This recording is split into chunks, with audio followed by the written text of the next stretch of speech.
Bismillahirrahmanirrahim. Elhamdülillahi Rabbil alemin. Ve salatu ve selamu ala Resulina Muhammedin ve ala alihi ve sahbihi ecmain. Hepimizin malumu biz 5-6 aydır, daha doğrusu 8 aya yaklaştı. Bir pandemi dönemi yaşıyoruz.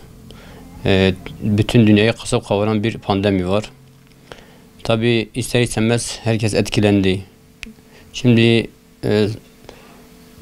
herkesin etkilendiği malumdur. Herkes bunun etkisinden bahsediyor. Ne kadar dünyanın etkilendiğinden bahsediyor, konuşuyor. Fakat kimse bunun mesela hikmet yönüne kimse değinmiyor. Acaba bunun hikmeti nedir? Koronanın bize bıraktığı iz nedir? Allah tarafından bir musibet mi, yoksa bir hikmet mi, bir mükafat mı? Bunun üzerinde biz pek konuşmuyoruz. Asıl üzerinde durulması gereken noktalardan bir noktada burasıdır. Yani hikmet boyutu nedir? Bunun üzerinde biraz konuşmak lazım, durmak lazım. Daha baştan beri şunu söylüyorum yani. Allahu Teala koronanın ortaya çıkmasından sonra Allahu Teala biz Müslümanlara ve dünyaya şu mesajı sanki veriyor diye düşünüyorum. Allahu Teala diyor ki bakın, tek bir, yani gözle görülmeyen bir virüsle bütün dünyayı hükmediyorum yani. Bütün güç kuvvet bendedir. Benim gücüm ve kuvvetim dışında güç ve kuvvet yoktur. Yani bütün insanlara, biz Müslümanlara Allahu Teala bunu bize öğretiyor ve bildiriyor. Yani benden başka güç ve kuvvet tanımayın ve yoktur. Ve gerçekten de çok üzerinde düşünmesi gerekir. Yani tek bir virüs bütün dünyayı durdurabiliyor. Yani bütün hava seferleri, kara seferleri, ne bileyim, bütün çalışmalar, bütün eğlence yerleri, her yer tamamıyla kapatılıyor. Bütün günah kapıları kilitleniyor yani. Bunun bir hikmeti vardır. Allah-u Teala diyor ki tek güç sahibi, tek kuvvet sahibi benim. Yani ben bir şey istediğim zaman ben ol derim, o da oluverir. Bu ayeti ne yaptı? Bize kavratmaya çalışıyor Allah-u Teala. Sadece korona üzerinde düşünmememiz gerekir tabii. Korona ile beraber her gün bir depremle uyanıyoruz. Her gün bir sel felaketiyle uyanıyoruz. Yani doğal afetlerin bu çağımızda, bu yıllarda daha arttığını görüyoruz. Yani bunun elbet bir hikmeti vardır. Şimdi bir ayetle isterseniz bunu açıklamaya çalışacağım. Allah-u Teala ayette diyor ki: "Zahara'l fesadu fil berri vel bahr bima kesebet eydin nas." Şimdi diyor ki yeryüzünde, yani karada ve denizde fesatlar, yani bozgunluklar olmaya başladı. Yani bozulmalar meydana geldi. Bima kesebet eydin nas, insanların kesbiyle, insanların eliyle yaptıkları kötülüklerden dolayı bir bozulma meydana geldi. Şimdi hem karada hem denizde. Şimdi bozulmanın iki çeşidi var. Bir, manevi bozukluk, yani maneviyatın tahrip olması. İkincisi de jeolojik dengelerin bozulması. Şimdi gerçekten de her ikisi de insanların kötülükleri yüzünden bunlar oluştu. Şimdi maneviyat yönüne baktığımız zaman, maneviyatın tahrip olması yönüne baktığımız zaman, mesela bakıyorsun ki insanlar günahlara hiç bakmadan, yani Allah-u Teala'nın yasakladığı bütün yasakları çiğneyerekten bütün düzeni bozuldular, toplum bozuldu yani. Mesela diyelim ki zina, Allah-u Teala zina niye yasaklamış? Zinanın yasaklanması toplumun ifsat olması anlamına gelir. İçkinin yasaklanması, içkinin içilmemesi, Allah-u Teala toplum bozulmasın diye içkiyi yasaklamış. Veya buna benzer bütün günahların, büyük günahların toplum ifsat olmasın diye Allah-u Teala ne yapmıştır? Yasaklamıştır. Fakat biz insanlar ne yaptık? Tamamıyla bu günahlara daldık. Bu günahların peşinden koştuk. Sonradan hiç arkasını düşünmedik. Mesela bir söz vardı, diyor ki köpek kemik yediği zaman çıkışını da düşünür. Yani bundan dolayı köpek iyice o kemikleri eritir ki çıkışta rahat çıksın. Onun sonucunu da düşünür yani. Şimdi biz Müslümanlar ise ya da dünya günahlara dalabildiğimiz kadar daldık. Ama bunun sonucunu düşünemedik. Acaba bu günahların, bu yasakların çiğnenmesi sonucu acaba arkasından ne gelir? Ne gibi tahribat olur, manevi tahribatlar olur? Hiç bunun üzerinde düşünmedik. Bundan dolayı yapılan tüm bu günahlara dalma, isyanlara dalma sonuç olarak ne yaptı? Toplumların bozulmasına sebep oldu. İşte kimileri gidip babasını öldürmeye kadar gitti. Yani evlat babasını, annesini, işte baba evladını, ondan sonra kardeş kardeşe kırıldı. Yani bir horoz yüzünden belki onlarca kişi öldürüldü. Bir eşek kavgasından dolayı insanlar birbirlerini artık öldürmeye başladı. Bu gibi olaylar gün geçtikçe arttı ve toplumlar bozulmaya başladı. Bu bozulmalardan dolayı manevi tahribat meydana geldi. Bu manevi tahribatın bozulması demektir. Yani toplumun artık hangi yöne gittiğini bilmiyor. Mesela biz asr-ı saadet diyoruz. Asr-ı saadet ne demek? Resulullah Aleyhisselatü Vesselam'ın dönemindeki zaman.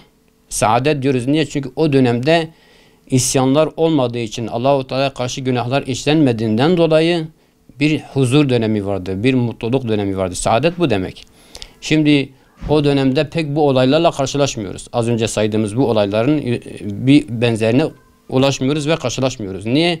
Çünkü insanlar kendi haddinde, kendi ibadetinde, zikrinde, taatinde Allah-u Teala'ya muti bir şekilde devam ettiklerinden dolayı bu tür olaylarla karşılaşmıyorlardı. Fakat ne zaman ki 4 halife döneminden sonra, hatta Hazreti Osman dönemiyle beraber bazı olumsuzluklar, Allah-u Teala'ya karşı isyanlar, günahlara dalmalar daha fazla gelişince bu sefer ne oldu? Gene musibetler Müslümanların başına gelmeye başladı. Yani bu birbiriyle çok orantılıdır.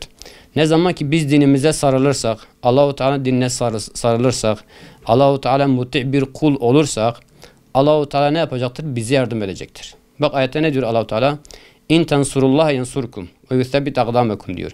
Eğer siz Allah'ın dinine yardım ederseniz, yani Allah-u Teala muti bir kul olursanız, Allah'ın emrinden çıkmasanız, yansurkum. Allah-u Teala size yardım eder. Yani sizin ayaklarınızı da sabit kılar. Hem yardım eder, hem dini üzerinde, hem dünyanızı ihya eder, hem ahirette de cennetle mükafatlandırır. Yani düşünebiliyor musunuz? Hepsi birbiriyle orantılıdır. Allah-u Teala diyor ki ben size huzurlu bir hayat verebilmem için, size bir huzurlu hayat yaşatabilmem için şartım nedir? Bana muti bir kul olacaksınız. Ne zaman ki benim itaatimden çıktıysanız, beni bir kenara bıraktıysanız, emirlerimi bir kenara bıraktıysanız, o zaman ben de derim ki ey kullarım siz de kendi başınıza kalın. Kendi işinizi kendiniz halledin. Tabi biz zayıf bir varlıkız. Yani insanlar zayıf bir varlıktır. Dolayısıyla kendi ihtiyaçlarını giderebilecek, arkasını, yarını, 100 yılı bilecek bir yeteneği yok. Dolayısıyla Allah-u Teala hem öncesini hem sonrasını görendir. Eğer biz Allah-u Teala muti bir kul isek Allah-u Teala bizi düzene koyacaktır. Şimdi bütün kainatı yöneten kimdir? Atomun, yani daha doğrusu maddenin en küçük yapı birimi olan atomdan tutun ta o büyük yıldızlara kadar bütün her şeyi hükmeden kimdir? Allah-u Teala'dır. Bütün işleri düzene koyan, yağmur yağdıran, bütün meyveleri, sebzeleri, yeşillikleri, her şeyi ortaya çıkaran kimdir? Allah-u Teala. Böyle bir güç mü daha iyi düşünebilir hem öncesini hem sonrasını? Yoksa biz aciz kullar mı? Tabii ki her şeyi düşünebilen ki Allah-u Teala'dır. Bundan dolayı biz ona muti olursak, itaat edersek ona, onun emrinden çıkmazsak Allah-u Teala ne yapacak? Bize yardım edecektir. Bu ayeti de belirteyim. Allah-u Teala diyor ki: "وَمَنْ يَتَّقِ اللّٰهَ يَجْعَلْ لَهُ مَخْرَجًا وَيَرْزُقْهُ مِنْ حَيْثُ لَا يَحْتَسِبُ." Şimdi diyor ki kim benden sakınırsa, benim emirlerime riayet ederse, bana itaat ederse يَجْعَلْ لَهُ مَخْرَجًا. Ben ona bir çıkış yolu göstereceğim. Yani ben onu yüzüstü bırakmayacağım Allah-u Teala diyor ki. Eğer benim itaatimdeyse bana gereken emirlerime gereken özeni gösterirse ben ne yapacağım? Ona hiç beklemediği bir yerden ona bir çıkış yolu göstereceğim. Yani ona yol göstereceğim. Onun rehberi yani ben olacağım. Ve yerzukhu min haysu la yahtasib. Şimdi dünyada en çok yapılan nedir? Endişe edilen şey nedir? Rızık endişesidir. Bugün bu olayların çoğunun olması rızıktan dolayı bu kadar tahribatlar oluyor. Herkes rızkının peşinde, rızık endişesi var. Allah-u Teala diyor ki hiç endişelenmesin. Onun hiç beklenmediği yerde Allah-u Teala diyor ki ben onu rızıklandıracağım. Dolayısıyla Allah-u Teala bize şu şartı koşuyor. Bana itaat edin, bana sadık bir kul olun, ben de sizin böyle Rabbiniz olayım. Yani sizi terbiye eden, size bol bol rızık veren, sizin işlerinizi gören, size yardımcı olan bir Rab olarak size bütün nimetlerimi sunacağım diyor. Maddenin en küçük yapı birimi olan atomdan tutun ta yıldızlara kadar her şeyin Allah'ın kontrolünde olduğunu biz söyledik. Dolayısıyla şifanın da ondan geldiğini bilmemiz lazım. Yani her şeyi kullara bağlamamamız gerekiyor. Şimdi mesela düşünebiliyorsun, korona çıktığından beridir bir araştırma içerisinde de bütün dünya bir araştırma içerisindedir. Fakat bu araştırma sonucunda hiçbir netice yok. Yani her gün yeni şeyler ortaya çıkıyor bu hastalıkla ilgili, fakat herhangi bir neticeye daha ulaşılmadı. Daha aşısı bile bulunamadı.